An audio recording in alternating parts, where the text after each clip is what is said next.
real content. So far, what have we covered? So we've looked at HMM-based models, right? So now we know how to estimate the parameters of these HMM-based models. So we have one HMM per monophone or triphone. There is, additional there are additional kind of algorithms which will help make this parameter estimation more reliable, like the type-state triphones. And so that's our acoustic model, right? And we know how to estimate parameters so as to maximize the likelihood of the observations, which are my speech data. But I know that this is just one part of this entire architecture, right? So there is also another pronunciation model component, there's a language model, and then there is this large search space which I need to build by looking at all these components together and then jointly searching for the word sequence which best fits my input speech sequence, right? So how do I kind of marry together something like a language model along with the acoustic model, right? How do I fit all these components together? So one formalism is weighted finite-state transducers, okay, which very kind of seamlessly allows us to merge all these components, the language model, the acoustic models, the HMMs, and then build this large search graph, okay, which we can traverse to do inference, which is find the best word sequence. So this lecture and the next pre-recorded lecture will entirely be dedicated to WFSTs, kind of understanding them better. And if you've never seen finite state machines before, that's okay. Okay, I think you'll get the gist of it by the end of these two lectures.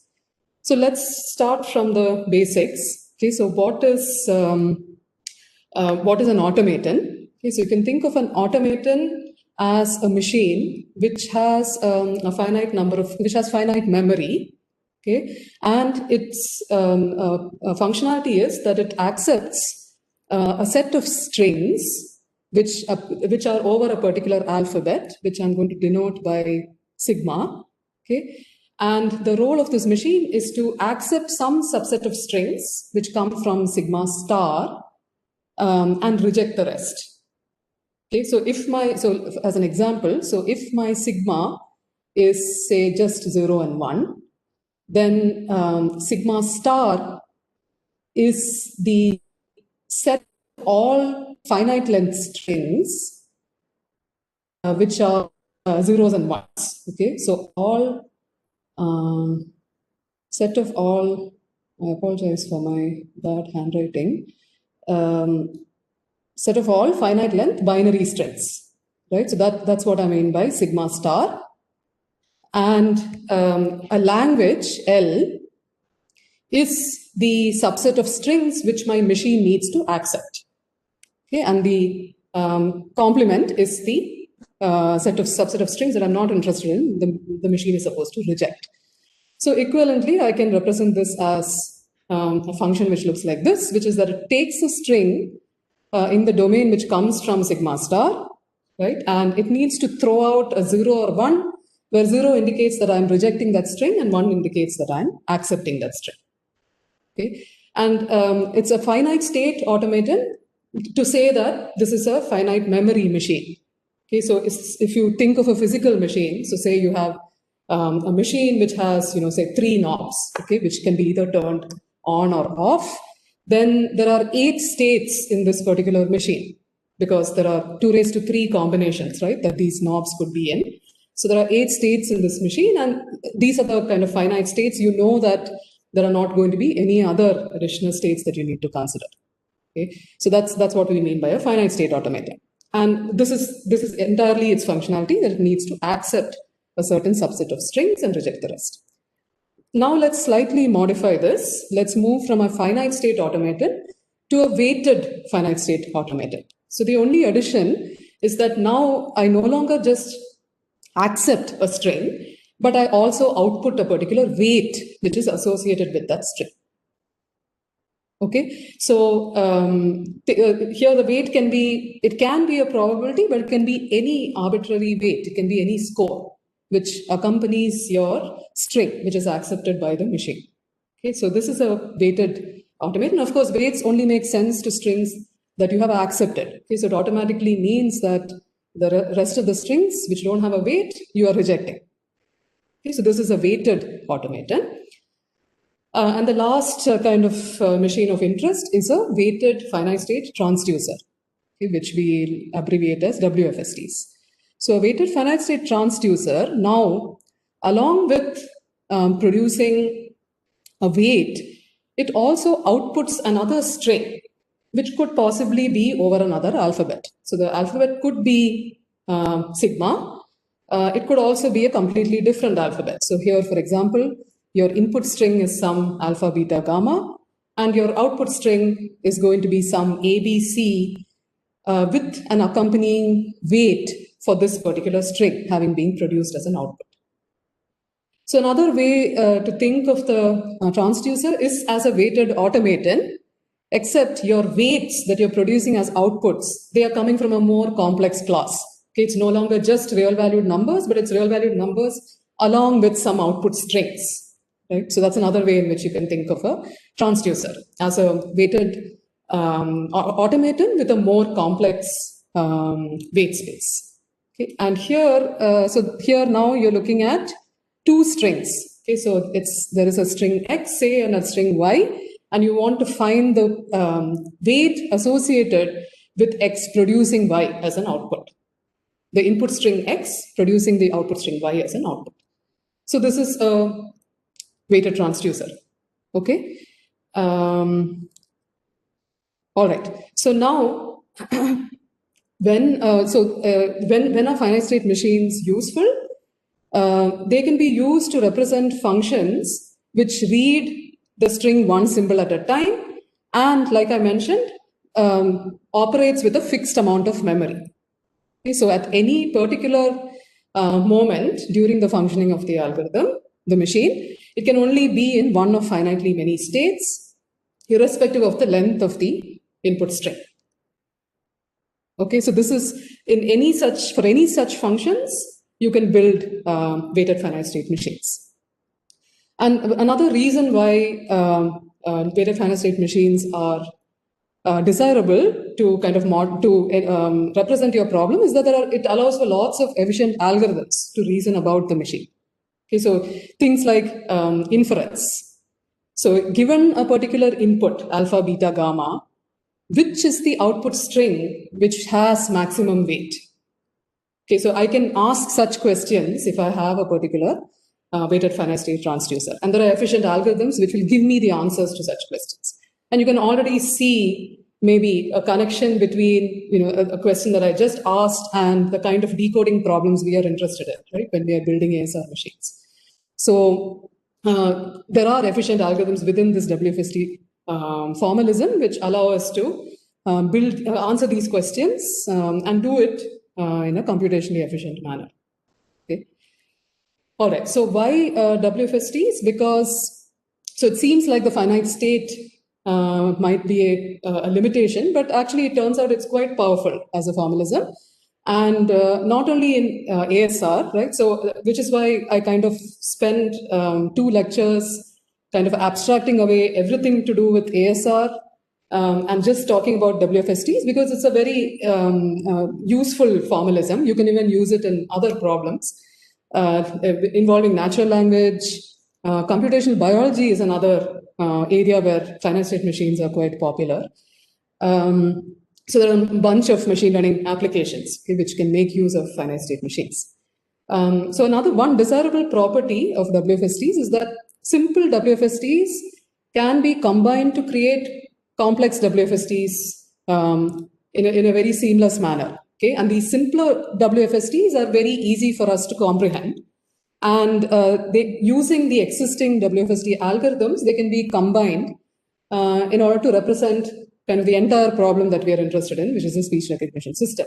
So here, since we've gone through this cascade many, many times, the simple WFSTs can be the WFSTs corresponding to each component of an ASR system, which is your acoustic model, a pronunciation model, and a language model. So you can imagine having WFSTs corresponding to each of these components, and then they can be combined using algorithms like composition to create a much larger WFST, which is doing the intended operation, right? Which is going all the way from speech to word sequences directly.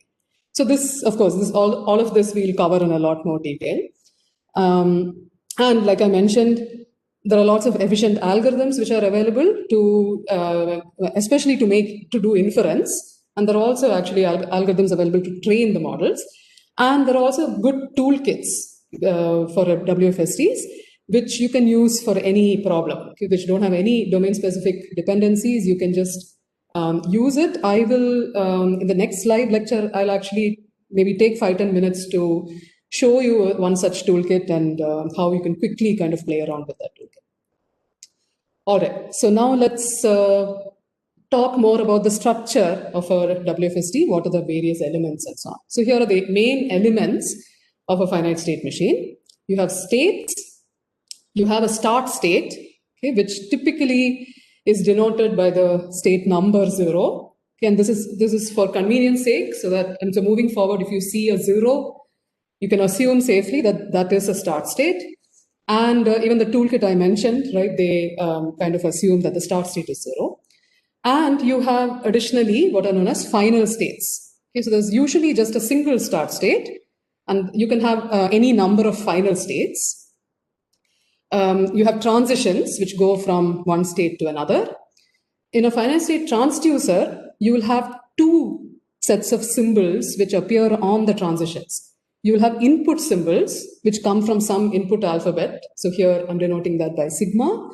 And you will have output symbols which could come from a different alphabet, here denoted by delta. Okay, and this is how we write them. So if I say gamma colon small b, it means on taking this particular transition from 0 to this state, so say state 2, you are consuming gamma as the input symbol, and you are producing B as the output symbol. Okay, and why this? So what is this? The purpose of the final state I'll come to in a slide or two, okay, when I talk about the notion of a path. But otherwise, these are the main elements of an FST. So you have transitions. Okay, and clearly here you can tell this is a finite state transducer which is unweighted. So I don't have any weights. And a weighted finite state transducer will have an accompanying weight on every transition. Okay, so along with these input and output symbols, you'll also have accompanying weights. So typically the format is you'll have beta colon small b and then some weight, 0.5 or whatever. Okay, so that's the additional annotation when you have weighted finite state transducers. Okay, so what does an FST do? It maps input strings to output strings. So here, for example, it maps the input string alpha beta to the output string small a small b. Okay, or it maps the input string gamma to the output string small b.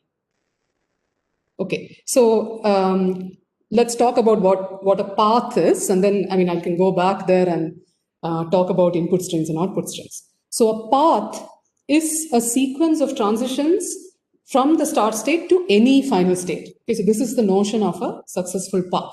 And in the last slide, when I was talking about input strings, I was already thinking about successful paths. So those are the only input strings that I'm interested in. Okay, so if a particular string needs to be accepted by this particular FST, you need to have terminated at least at any of the final states. Otherwise, this is not a string which your machine is accepting. Okay, so that's what so moving forward, if you see strings, if you're just talking about input strings and output strings, the implicit notion is that this string would have terminated at some final state. Okay, so that's a path. So what is the input label of a path? So this I mentioned in the last slide. You just concatenate the input labels on the arcs. So this is one path because you're starting at state 0 and then terminating at this final state. So the input string or the input label here is alpha beta, and the output string is small a small b. So hope this is clear so far. If you have any questions, start kind of putting them down on the chat. I'll take a short break, maybe kind of 10 minutes from now, and then I'll take your questions, okay, before moving forward. All right. So now, finite state, let's look at the distinction between finite state acceptors and finite state transducers. Okay? In a finite state acceptor, each transition in your machine will have a source and a destination state, and it will have a single label. Okay, and a finite state acceptor is going to accept a set of strings which come from some particular sigma star. Right? As opposed to finite state transducers, where the transitions have both an input label and an output label.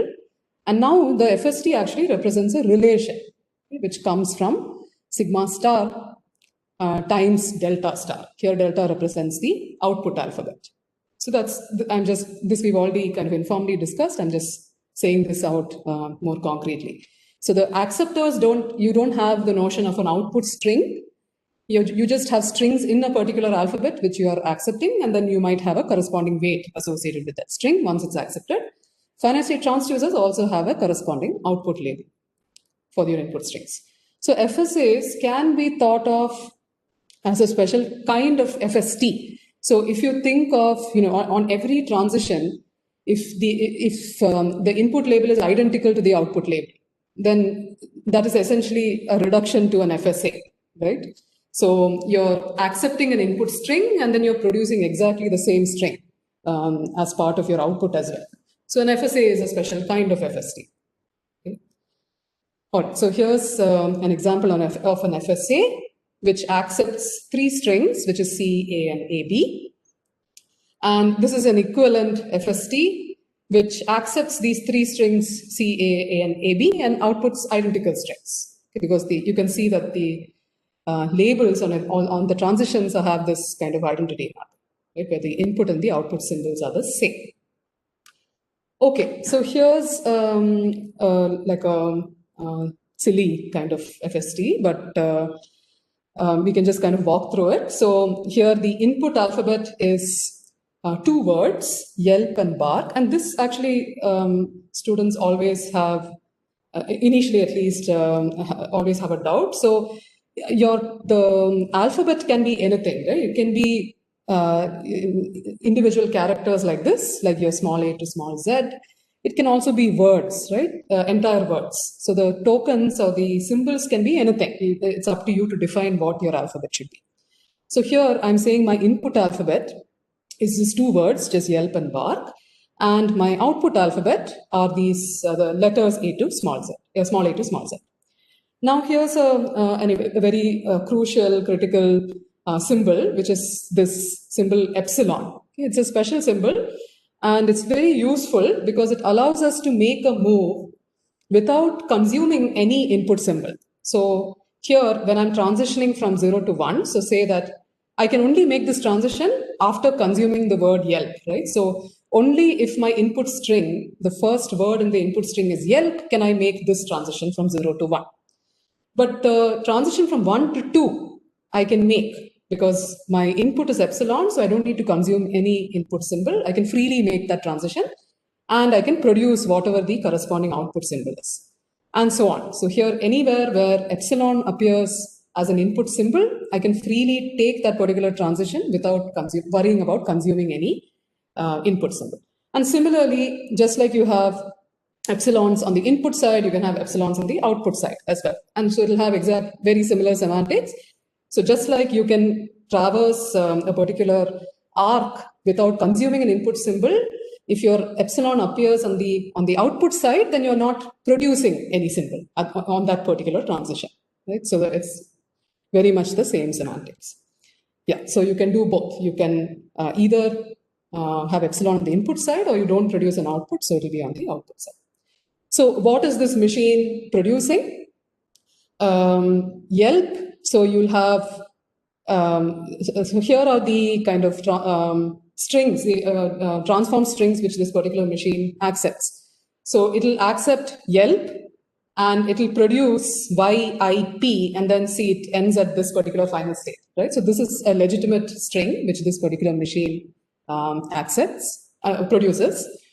Here's another set of strings which are produced by this particular machine, which I'm going to kind of demarcate by these symbols. Okay, so bark it can produce woof because I can just go through this particular set of transitions, and then I end up in state 7, and I've already produced WOOF. And if you note here, I've actually introduced this cycle, which goes from 7 to 8 to 9 to 10 and back to 7, right? And this does not consume, this entire cycle consists only of inputs, epsilons. So it doesn't make any, it doesn't consume any input symbol. And so what this allows me to do is to produce arbitrarily long sequences of woof, okay? So I can say woof, I can say woof, woof, and so on. But once I start making this, start taking this loop, I have to produce all of it because I need to come back to state 7. Because recall, I need to end at a particular final state, right? So sometimes final states are also referred to as terminal states. So you need to kind of come back to state 7, which means you have already produced another woof. So arbitrarily long sequences of woofs are also accepted by this machine. So these are the two types of output strings which are produced by this barking dog FST. All right, so now please, take out your book and your pen, and let's try and solve this. And this is a little harder, but hopefully it'll be fun for you to think about. So here's the problem. I'd like you to design a finite state transducer that can map a string in sigma star to any of its substrings. Okay, so what do I mean by that? So if my string is PQ, so again, here I'm saying that my alphabet is just P and Q. Okay, it's only going to be one of these symbols. So PQ is the, say it's the string, then these are all the strings which my machine should accept.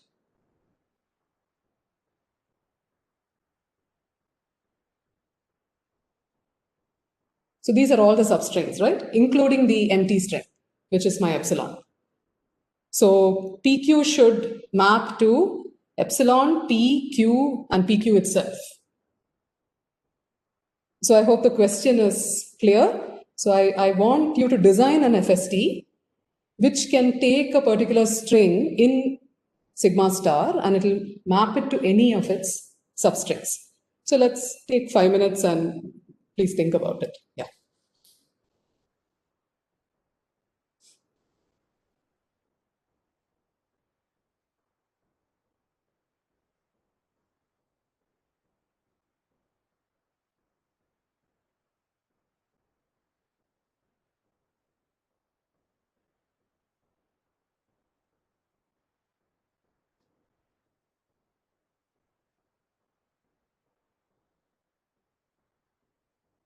Yeah, maybe I'll take the questions in the chat now.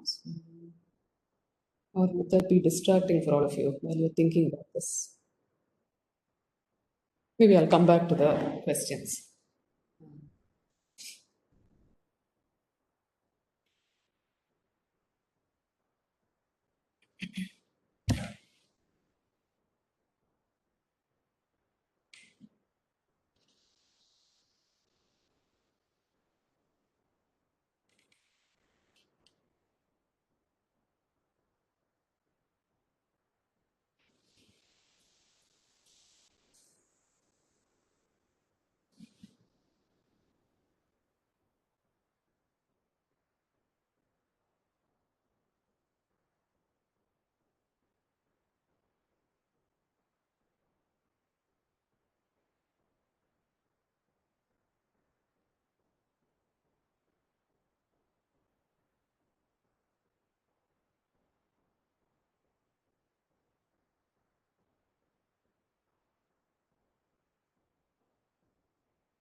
If you're done, of course, please feel free to drop a thumbs up.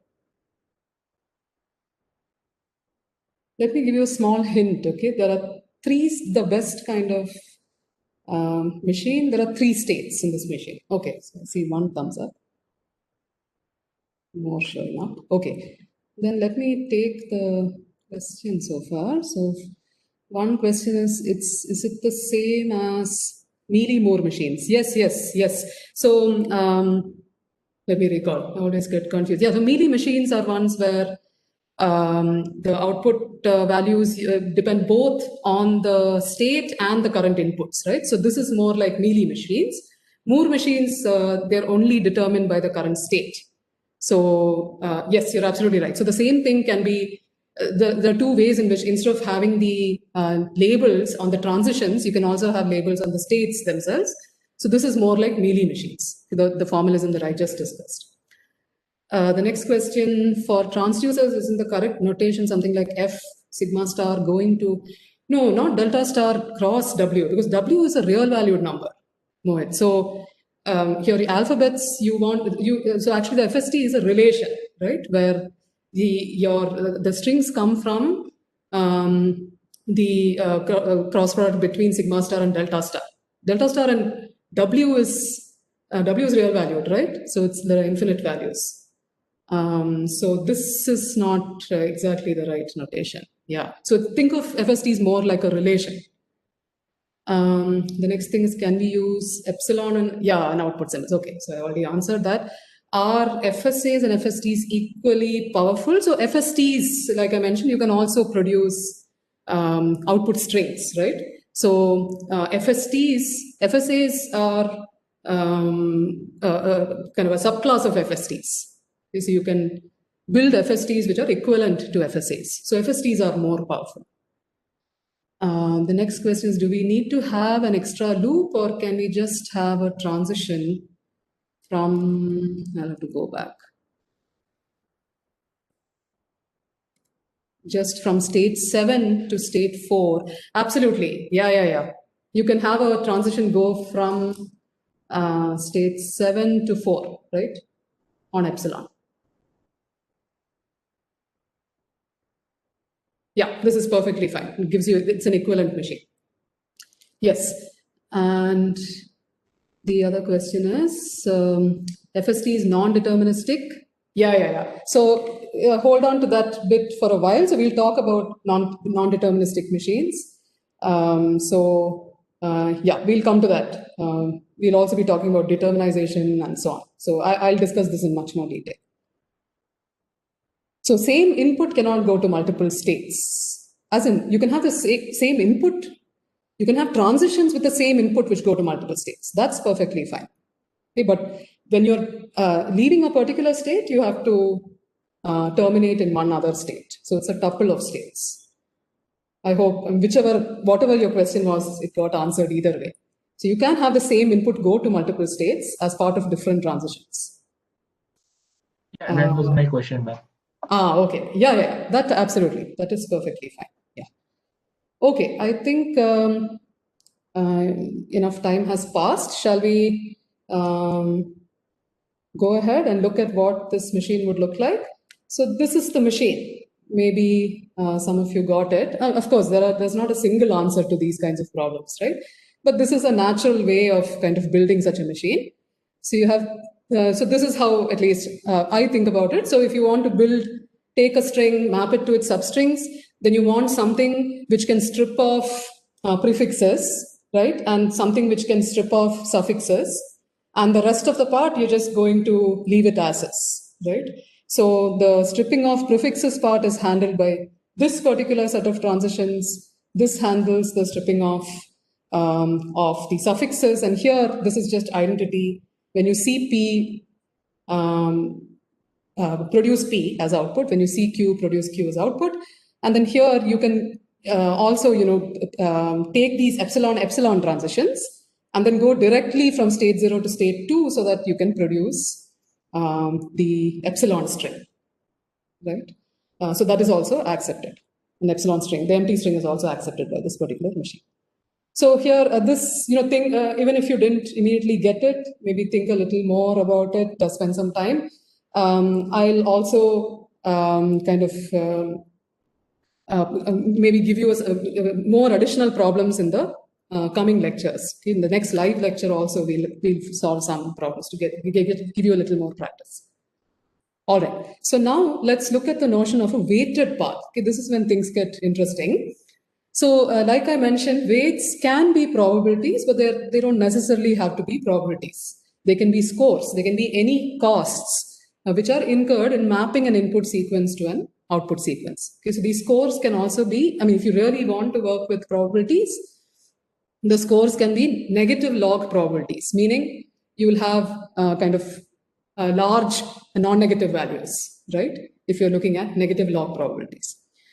So once I have weights appearing on my transition, so here is, this is the reminding you of the notation again, you will have an input symbol producing an output symbol, and then this is the weight for this particular transition.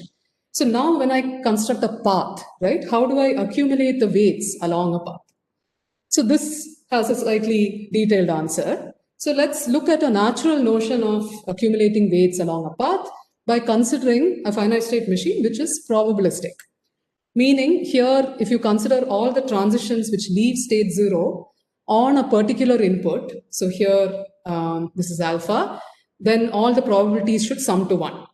Right? So here you have 3 transitions, which is these 3 transitions, alpha producing small a, again alpha producing small a, and then alpha producing capital A, and they all sum to 1, and so on. So you can make sure that all the transitions out of a particular state on the same input, their probability should sum to 1 across different output symbols. So this is a probabilistic FST. Now, what is the meaning of each weight here? It's the probability. So this is E. I'm denoting this edge or transition by E. So it's the probability that this particular transition is taken given that you were in state 0 and the input symbol was alpha. Okay, so that's the weight which is associated with this particular transition. Okay, so now here, I'm going to define a new term, which I'm going to call T of alpha beta comma AB. Okay, so this is T, and then you have an input string, which I'm denoting by some X, and an output string, which I'm denoting by Y. So T is going to be the weight, which is assigned to a path, which takes the inputs, which consumes the input string X and produces the output string Y as its output. Okay, so that's the meaning of the this particular quantity that I'm defining. So here in the probabilistic FST, it's the probability that my output string is AB and it's accepted, meaning I've entered in a final state, given that my input is alpha beta and I started at the start state. Because this is the notion of, this is the conditional probability, right? Which is the weight which is assigned to this XY pair, alpha beta comma AB. So let's compute this step by step. So alpha beta producing small AB, let's look at which all paths are going to correspond to this particular tuple of alpha beta on the input side and AB produced on the output side. So here's one path. I can go from state 0 to state 2, and then from state 2 to state 1, this will consume alpha beta and produce AB, right? So this is one legitimate path. There's one more path, which is I can go from state 0 to state 1, and then from state 1 to state 2. That also consumes alpha beta and produces small AB. So I have 2 paths, and there are no other paths. Okay, so convince yourselves that there are no other paths in this machine which produce AB on consuming alpha beta. So let me denote these 2 paths by pi 1 and pi 2. So now the probabilities are that I care about are the probability of having taken this path pi 1 given that my input is alpha beta, and the probability of pi 2 given that my input was alpha beta. Now let me compute this first probability, okay, which only corresponds to pi 1. So I have 2 transitions, so E1 and E2, right, in pi 1. So the probability of pi 1 would be the probability of E1, given that my input is alpha beta, times the probability of E2, given my input was alpha beta, and given that I started at the start state, and given that I have already made the E1 transition, right? So this will give me the probability of E1 comma E2, which is the probability of the path. So what are these 2 probabilities? So let me state it very, very clearly. So probability of E1 given that state is 0 and my input symbol is alpha, times the probability of E2 given that I'm in state 2 and my input symbol is beta. And I mean, given that state 2 already means that I have seen E1, right? So that is where the conditioning on E1 is taken care of. And what are these 2 probabilities? it's exactly the probabilities on the edges. It's the probabilities. So it's W of E1 times W of E2, right? So here is W of E1, which is 0.25, and W of E2, which is 1. So the total probability of pi1, which is transitioning through 0 to 2 and then 2 back to 1, is 0.25 times 1. So here, I mean, you might have, I'm just stepping you through every single step, okay, in this computation. You might have immediately identified that the probability of the path is just the product of the probabilities of the transitions along the path, right? And that's exactly the right intuition. I'm just giving you every kind of individual step. So this is one path, which is pi1, but there's also the second path, which is pi2. So similarly, pi2 is E3. The weight of E3 times E4, so that's 0.5 times 0.5. Okay, so that's another 0.25. So you sum these two up, you have the probability of producing the string AB given that your input string was alpha. So that's 0.5. And this is for a probabilistic FST. So this all kind of correlates with how we understand probabilities, right? This all makes sense.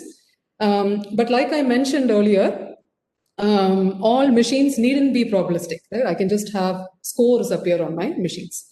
So here I'm just kind of giving you the general formula. More generally, how would I find T of x comma y? It's the sum of the probabilities of all accepting paths, and the probability of each of those paths is the product of the weights of that particular path, the transitions of the weights, the weights of the transitions in that particular path. So that's this particular quantity, and you sum over the probabilities of all accepting paths. Okay, so this is the general kind of formula for T of xy, right? But this is, again, we are dealing with probabilities. What would we do if these were not probabilities? So weight could be a score or could be a cost. Okay, and so then I need to have a more general notion of accumulating weights across paths. So this is done with the help of what are known as semi-rings, which you might have actually covered in some undergrad math class, or if you've taken some algebra class. I'm sure you've covered things like rings and semi-rings and groups and so on, right? So even if you don't remember what semi-rings are, very quickly, semi-ring corresponds to a set of values, and they are associated with two operations, a plus operation, which I'm going to denote with this particular symbol, and a times operation. And you also have corresponding identity values, okay? Meaning, if I take some value in a semi-ring, then A plus 0, the identity, is guaranteed to be the same as 0 plus A, which is the same as A. Right? So that's the identity value corresponding to the plus operation. And similarly, A times the identity, the multiplicative identity, is guaranteed to be 1 times the value of A, which is the same as A. Right? So that's what the identity values mean. And so there are these set of properties which are associated with semi-rings, okay, where you have the plus and the times operation and their corresponding identity values. So why do I care about semi-rings? Because I can now use the semi-ring, the concepts from semi-rings to generalize how I compute weights for particular input-output pairs. Okay, so now I can more generally say that if you give me an FST and you tell me the semi-ring under which the weights of that FST operate, then I can guarantee you that the weight which is assigned to any input-output pair XY will be computed using this particular formula, which is use the sum operator over all the paths pi which fall in the set of accepting paths, right, which take the input X and produce the output string Y. And the weights of each of these paths pi are computed by using the times operation on each of the transitions which comprise that particular path. Okay, so now I've really generalized the weight function, and we look at how we can use this particular general formula for the weight function and derive again what we just worked out for the probabilistic FST. Okay? So let me say this again. The semi-ring allows us to give this very generalized form of a weight function. So all you need to tell me is that here's an FST, here's the semi-ring under which the weights operate. And then that's all the information I need. I know exactly how the weights will be accumulated in any successful path in that particular FST.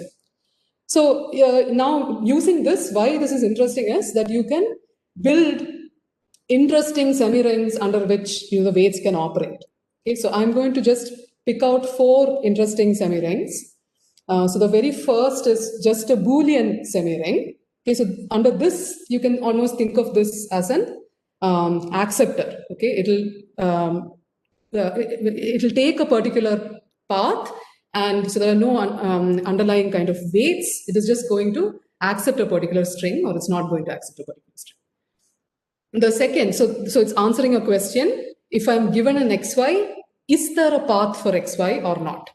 Okay, so that's the particular question which a Boolean semi-ring FST will be able to answer. How about a real semi-rings FST? So if this is real, this is the non-negative part of the real valued numbers, right? So if I also restrict my values to be between 0 and 1, right, so that they look like probabilities, then the T of xy that I compute for an FST which operates in this real semi-ring, okay, if all the weights, I'm assured that they are going to be between 0 and 1 and they are non-negative, it's going to give me the probability of y given x. Okay, because the plus operation is plus and the times operation is actually the product operation. So that let's go back here. So if you go to this particular setting, in the probabilistic semi-ring, T of x comma y is going to be the sum over all the paths pi and the product of all the weights, right? Where E is in pi. So here you're actually the sum operation, this sum operation of the probability semi-ring is actually the plus, where you're actually summing weights, and the times operation is actually the product. You're going to multiply the weights. Okay, so in a real semi-ring, if your weights are going to be kind of restricted to values which are non-negative and between 0 and 1, you could end up with the probability of y given x. There's also another useful semi-ring called the log semi-ring. And the log semi-ring is actually isomorphic to the probability semi-ring if the weights on the transitions are all negative log probabilities. Okay, and this is actually a very useful notion because especially when you're working with very large finite state machines, you don't want to be using probabilities everywhere because your probabilities can get very, very small. Because recall, when you're computing these T of x comma y, you're taking the products of large numbers of probabilities. Okay, so your probabilities can get very, very small, and then you can end up in numerical underflow issues, right? So like in your ML courses, you always work with kind of log transformations. So here also it helps to not work directly with probabilities, but work with log probabilities and work with negative log probabilities so that all your values are positive, non-negative values. Okay, so if you have negative log probabilities on your arcs, then if I define my plus operator using this new kind of operation, which is minus log of e raised to minus x plus e raised to minus y, then I hope you can, and if your times operation is actually plus, because your weights now are negative log probabilities, right? So earlier, when you were doing the times operation, you were taking the product of all the probabilities of the transitions in a particular path. But if your weights are all negative log probabilities, then you want to add all of them, right? So your times operation now has become plus, and your plus operation has become this new operation, which is, and you can see here that, so your x and y, I said, are negative log probabilities. So assume that this x was some minus log p1. right? And this y is some minus log P2. Then e raised to minus this quantity just becomes P1. E raised to minus this quantity just becomes P2. And then you add a minus log over it, so that now it's again a negative log probability, right? So that is what this particular operation is doing, so that it ensures that you're working with negative log probabilities. So so this log semi-ring, very similar in terms of what it's computing, the weights of the paths as the real semi-ring. It's not only similar, it's identical, right? Except you'll be working with negative log probabilities on the weights as opposed to probabilities, which you would have used in the real semi-ring. And finally, there is another very popular semi-ring called the tropical semi-ring. So here again, the weights, you consider them to be the negative log probabilities. And here, you will note the only difference now is that you're not actually doing this plus sub log operation, but you're looking at the min across the weights accumulated for all the paths.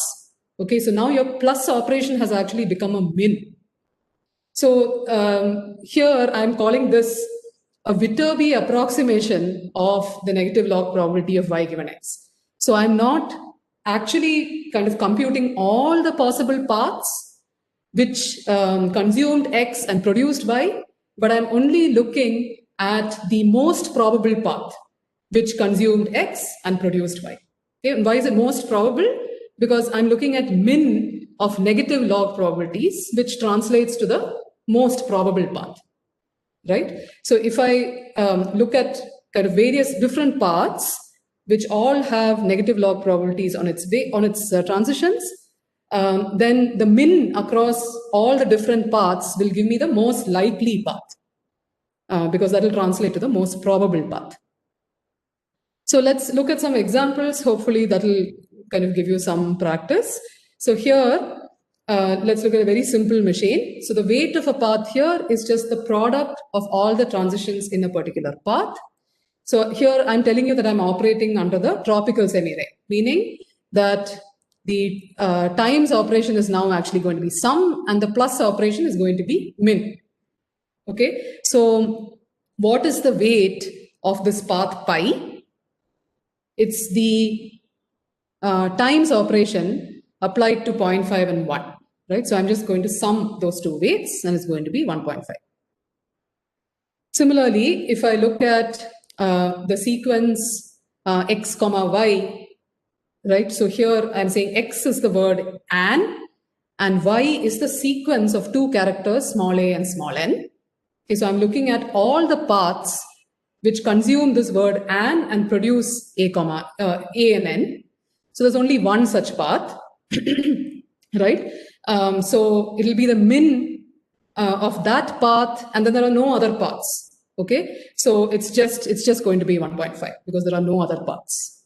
So let me look at a more interesting example where I have one more set of paths. So I have two paths, it's not just one path anymore. So here I have two paths which correspond to and being consumed on the input side and small a and small n being produced on the output side. So this is the first path as before, and now this is the second path, right? So now what is the weight of this particular tuple?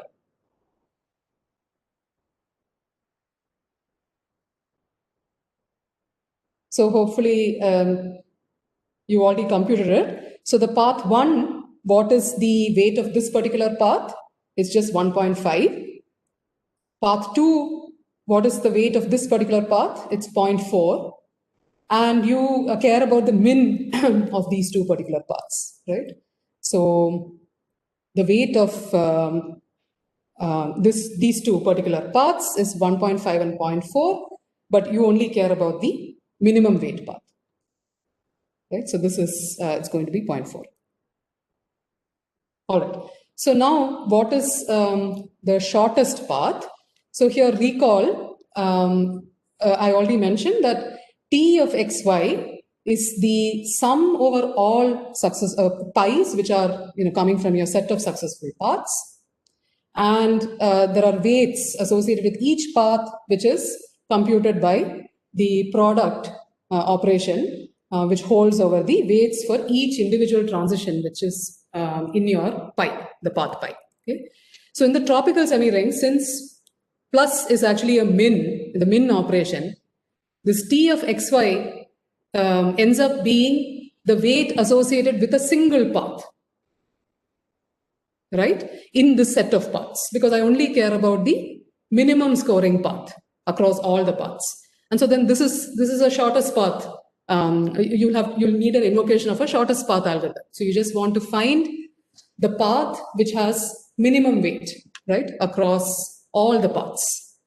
So here, this you can find using Dijkstra's algorithm. So I just want to mention this. I know there are lots of students who are non-CS, and even if you've never seen Dijkstra's, that is fine. So there is a very established, well-known algorithm called Dijkstra's algorithm, which allows you to find shortest paths in directed graphs, okay, which don't have negative cycles. So I just wanted to say that in the tropical semi-ring, the minimum scoring path actually just turns out to be a shortest path algorithm, okay, an invocation of the shortest path algorithm. So let's look at this particular machine. Can you tell me what is, so this is a tropical semi-ring, okay? What is T of alpha comma A?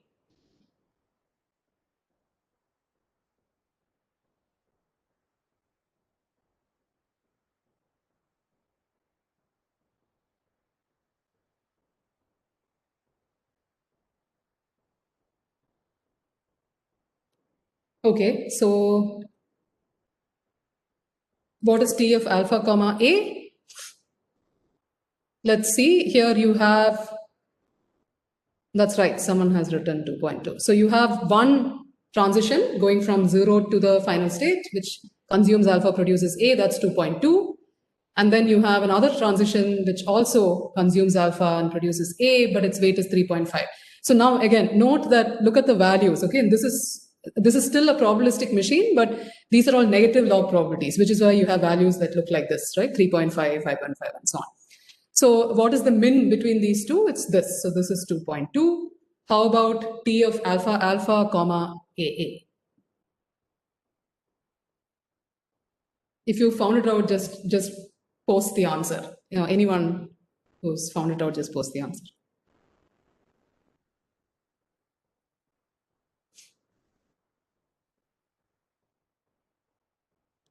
Yeah, so it's 3.3. So here you have two paths, right?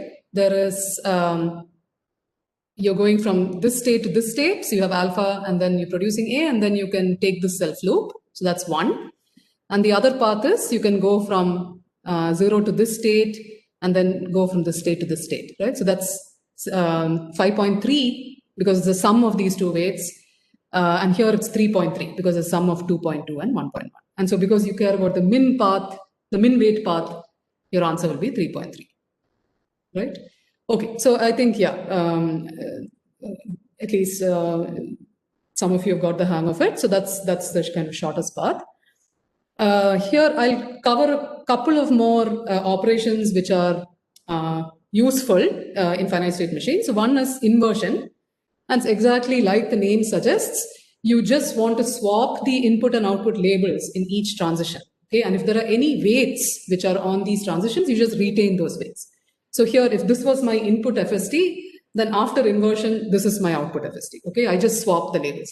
So if this looks almost like brain dead, like why do I care about this inversion? Because sometimes it's easier to construct FSTs with thinking about some particular input and output alphabet, but you actually need the inverse of that FST in your pipeline. Okay, so then you design an FST and then invert it. So that is where inversion becomes a useful operation. Okay, another useful operation is one of projection. And by projection, you just mean that you drop the alphabet which you are not interested in. Okay, so here if I have an FST and if my requirement is that I want to project onto the input or the output alphabet then say that I want to project onto the output alphabet, it just means that I don't really care anymore about the input symbols at all. Okay, so I can just kind of project onto the output. So this again is useful when, I mean, sometimes you've built a large machine after you compose many machines, and then all you care about is what is the output string, okay, from this particular machine. So there, now I don't no longer care about what is the input string, but I only care about the output string. So there you can project onto the output and then only work with the projected machine. Okay, so this is one setting where projection could be useful. Okay, now let me cover three operations, FST operations, which are very useful. Okay, and they're simple operations, and they're referred to as rational operations. Okay, and it so happens that the set of weighted transducers are closed under the following operations, meaning that under these three operations, if I construct the kind of resulting machine using these particular operations, then I'm guaranteed that the resulting machine is also going to be a valid weighted finite state transducer. Okay, so let's step through each of these three rational operations. The very first is sum or union. Okay, so if I take the union of two FSTs, then the weights of the paths in the union FST will follow this particular formula, which is that, so both these, so say T1 and T2 are the weight functions corresponding to FST1 and FST2, and they both have to be of the same semi-ring. Okay, so and let the plus operator of that semi-ring be denoted by this particular symbol. Then I'm guaranteed that the weights in the union FST will follow this particular formula. Okay, so how does a union look? Recall the barking dog FST. Okay, so here is a union, an example of a union. So I have the barking dog FST. Now let me construct another FST, which I'm going to call a moo FST. Okay, here is one more FST, which I'm going to call the bleat FST. Okay, so now I have these separate different FSTs. The union would just be that I construct a new start state, add epsilon transitions to the start states which were previously holding for each of these FSTs, and this is my union FST. Okay, so now I have a new FST which can transition to any of my old FSTs using these epsilon transitions, and I have a new start state. Okay, so this is my union operation, and that's it. That's all I mean by union. So if I have two FSTs, how do I construct its union? Create a new start state, add epsilon transitions to the start states of those two FSTs, and that's it. That's my union. Okay, what's the next operation? Concatenation. Let me go directly to how you concatenate, and then actually once you know what the concatenation looks like, you can come back and convince yourselves that this expression holds, okay, for the weights. So here is an example of concatenation. So say that this is my bleat FST, and suppose, you know, I have this particular constraint which I'm going to impose, that the last bar in a bleat should be followed by one or more R's. Okay.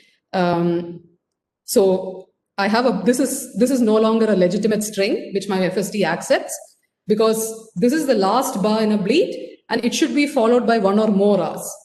Okay, so these are all legitimate strings which my machine is going to accept.